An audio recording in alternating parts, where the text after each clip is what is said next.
नमस्ते, म doctor Prasanjit Kumar Rai, new life fertility centre सिलिगुडीबाट। उमेरले प्रजनन क्षमतामा कसरी असर गर्छ? बायोलोजिकल क्लक भन्ने कुरा वास्तवमै साँचो हो र उमेरले बच्चा जन्माउने क्षमतामा कसरी असर पार्छ भन्ने कुरा बुझ्नु अत्यावश्यक छ। तल यसको मुख्य बुँदाहरू दिएका छन्। महिलाहरूको लागि डिम्बको संख्या र गुणस्तर। 1. महिलाहरू जन्मिँदाखेरि नै सीमित संख्यामा डिम्ब लिएर जन्मिन्छन् र यो संख्या उमेरसँगै घट्दै जान्छ। 2. मात्र संख्यामा कमी होइन, बाँकी रहेका डिम्बहरूको गुणस्तर पनि उमेर बढेसँगै खस्किँदै जान्छ। 3. पुराना डिम्बहरूमा क्रोमोजोमको असमानता हुने सम्भावना बढ्छ, जसले गर्भपतन र बच्चामा जन्मजात समस्याको खतरा बढाउँछ। 4. महिलाहरूको प्रजनन क्षमता सामान्यतया 30 को सुरुवातमै घट्न थाल्छ र 35 पछि यो तीव्र रूपमा घट्छ।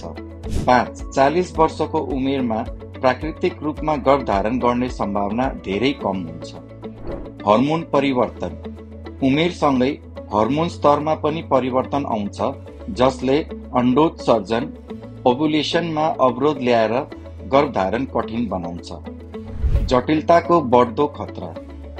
उमेर बढेसँगै गर्भधारणमा विभिन्न समस्याहरू देखिन सक्छ, जस्तै गर्भपतन, गर्भकालीन मधुमेह, उच्च रक्तचाप, प्री इक्लाम्सिया, समयभन्दा पहिले बच्चा जन्मिनु, सिजेरियन डिलिभरी।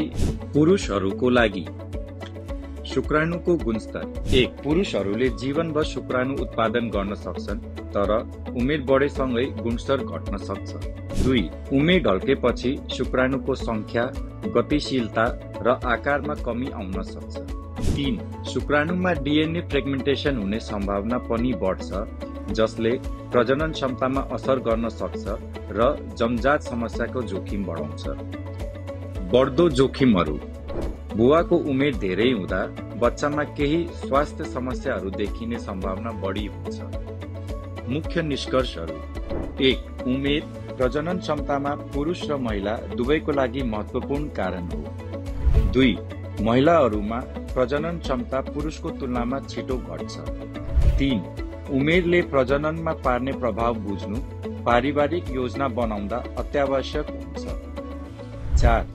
यद्यपि उमेरसँगै जोखिमहरू बढ्छन् भने पनि धेरैले पछिल्लो उमेरमा पनि सफल र स्वस्थ गर्भधारण गरेका छन्। यदि तपाईलाई आफ्नो प्रजनन क्षमता बारेमा चिन्ता छ भने स्वास्थ्य विशेषज्ञ वा प्रजनन विशेषज्ञसँग सल्लाह गर्नु महत्त्वपूर्ण हुन्छ।